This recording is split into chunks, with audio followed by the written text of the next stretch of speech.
आपके इल्म में है कि पाकिस्तान तहरीक-ए-इंसाफ ने खैबर पख्तूनख्वा में अपना बजट दे दिया। आपने देखा कि 100 अरब का सरप्लस बजट दिया और जो दो मेन शोबे हैं जो पाकिस्तान तहरीक-ए-इंसाफ के मंशूर का हिस्सा रहे हैं, यानी कि सेहत और एजुकेशन, उनके ऊपर 60% इजाफा किया है उन्होंने इंग्लिश बजट के अंदर। अगर KPK के अंदर तहरीक-ए-इंसाफ एक अवाम दोस्त बजट दे सकती है तो फिर वफाकी हुकूमत के पास ऐसा कोई जवाज नहीं ठहरता कि वो एक अवाम दोस्त बजट ना दे।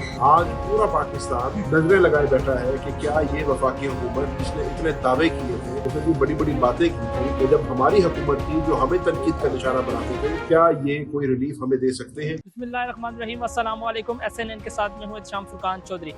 जी बिल्कुल, इस वक्त इस्लामाबाद में मौजूद हूँ। मेरे साथ मौजूद हैं ज़ैन कुरैशी साहब। इनसे बात करेंगे कल जो आने वाला बजट है जिस पर सबकी नज़रें हैं, सबकी नज़रें मौजूदा हुकूमत पे हैं, कल के बजट में उस हवाले से भी बात करेंगे।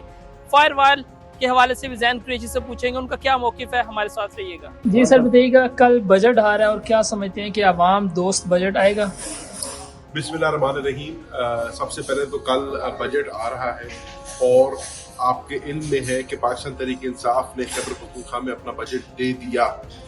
आपने देखा कि 100 अरब का सरप्लस बजट दिया और जो दो मेन शोबे हैं जो पाकिस्तान तहरीक-ए-इंसाफ के मंशूर का हिस्सा रहे हैं, यानी कि सेहत और एजुकेशन, उनके ऊपर 60% इजाफा किया है उन्होंने एग्जिस्टिंग बजट के अंदर।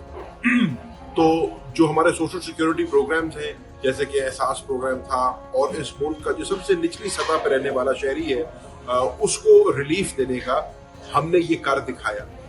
कहने का मकसद ये है कि इसी मईशत में, इन्हीं हालात में, अगर KPK के अंदर तहरीक-ए-इंसाफ एक अवाम दोस्त बजट दे सकती है तो फिर वफाकी हुकूमत के पास ऐसा कोई जवाज नहीं ठहरता कि वो एक अवाम दोस्त बजट ना दे। बिजली की कीमत, गैस की कीमत, तेल की मद में आपने पाकिस्तान के गरीब की कमर तोड़ दी। आज पाकिस्तान का किसान जो है अपनी गंदम को सड़क पे लेके बैठा, उसके पास खरीदार कोई नहीं, उसको अगली फसल काश्त करने के लिए मसले पैदा हो रहे हैं। तो ये तोहफा तो आपने अभी तक उसको दिया है।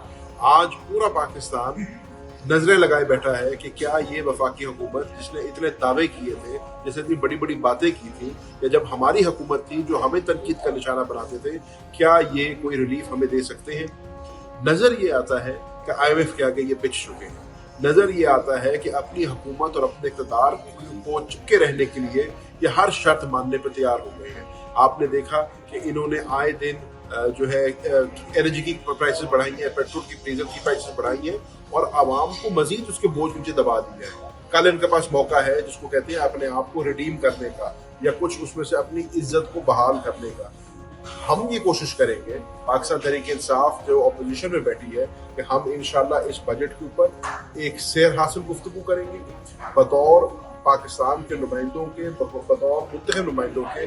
हम उसके ऊपर जो है तनकीद बराए तनकीद नहीं, तनकीद बराए इस्लाह करेंगे और हमारी कोशिश ये होगी कि हम अपने हल्के की आवाम को और अपने मुल्क की आवाम को इसमें रिलीफ दिलवा सकें। आखिरी सवाल ये है कि फायर वॉल की बात की जा रही है, सबसे जरूरी 40 अरब रुपया हुकूमत ने लगा दिया, इसके ऊपर सहाफियों के ऊपर कदगन लगाई जा रही है, किस तरह देखें। देखिए, मेरा इसके ऊपर मौक़िफ़ बड़ा क्लियर है और हमेशा रहा है कि आप सोशल मीडिया को रेगुलेट तो कर सकते हैं, रिस्ट्रिक्ट नहीं कर सकते।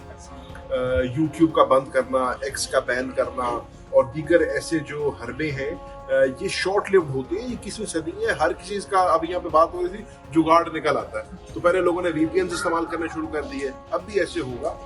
तो आपको कोशिश ये करनी चाहिए कि आप सोशल मीडिया एक्टिविटी को रेगुलेट जरूर कर लें, उसके हदूद व क़यूद का तयन जरूर कर लें। लेकिन ये कह देना कि हम फायरवॉल लगा देंगे और उस फायरवॉल के पीछे जो है छुप जाएंगे, मेरे ख्याल से वो मुमकिन नहीं होगा। ये पाकिस्तानी टैक्स पेयर का पैसा है जो इस्तेमाल किया गया है। मेरे समझने में अगर हम, आपने अथॉरिटी बना दी, अपने FIA से साइबर क्राइम में लेके उसकी कहना अथॉरिटी बना दी, वो सारे आपके अच्छे इकदाम हैं। लेकिन अगर रेगुलेशन की तरफ जाया जाए ना कि रिस्ट्रिक्शन की तरफ, उसमें सबका फायदा होगा।